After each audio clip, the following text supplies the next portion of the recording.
Long time no see, guys. I've just moved to a flat, so I haven't had access to my PC a whole lot. But I'm not dead, so don't worry. Now, as most newer Warhammer players like myself would say, I am not the best at painting, both consistency-wise and quality-wise. You know I wanted to paint 2,000 points in this year, at least.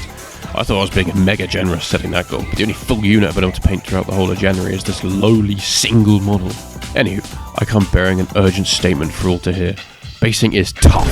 As you can see from this ripper, I'm not exactly a prodigy at giving my models an interesting and detailed base. The maximum I can really do is a small bit of slate I found out and about, maybe some cork scraps for larger pebbles, and the classic grass tufts and the random skull that's always laying around in the mud for no reason whatsoever. In addition to this, every time I try to add a shade to a base for a bit more depth, it just makes it look like a giant slug has slurped its way across and made the floor shiny. I think my best base for my nids that I've made so far is the one for the Neurolictor. Well, overall, I think the Neurolictor is probably my best painted Tyranid. But whilst I'm quite happy with what I've done, I do think the lithe lictor body shape does lend itself quite well to the albino colours. Certainly more than the Trigon, that's for sure. But back to its base. It's okay.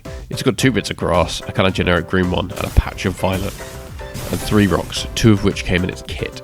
As you can see, I kind of did some dry brushing on the base to make it raised, but I think the colour comparison is too harsh for the Sterling Mud Deep Brown. I should have either used a darker colour than Wraithbone, or dry brush more to make the Wraithbone more prominent, which is something I did with my Zoanthropes a little bit, and it looks better there, trust me. Anyway, I showed this as my best work because all I have to do is a quick Google search on cool bases to find some inspirational stuff. Now, as a wise man once said, comparison is the thief of joy, but I can't help but feel a bit lazy with my obligatory slate and grass as compared to trenches or swamps with whole other models painted in. Here's another example, my Skitarii Marshal. His base is, once again, okay. I like using a mix of the Martian Iron Earth and Iron Cross to add elevation to the cracked Mars look. And I brought some cork pieces from the best LGS in town, KD Games, to add some more height and variation, but it's all one colour. I don't exactly know what it is the Marshal is standing on, but I probably could have painted that with a more grey stone look to add a bit of variation. And I could have done some more, or better, dry brushing to enhance the texture of the base. Now, I'll probably end up repainting this model partially, or adding to what I've already done, and if I do, I'll make sure to spruce up the base and show everyone, because I know they'll be waiting for it. Honourable mention for the worst painting thing is OSL. I don't get it. I've tried, I've watched hours of videos on trying to do OSL with a brush, and I just don't get it. Can't do it. It's on my Skitarii Marshal's gun here a bit, and I don't know, it just kind of looks like it's oxidized. It doesn't really look like it's OSL. I'm sure I'll learn it eventually, right?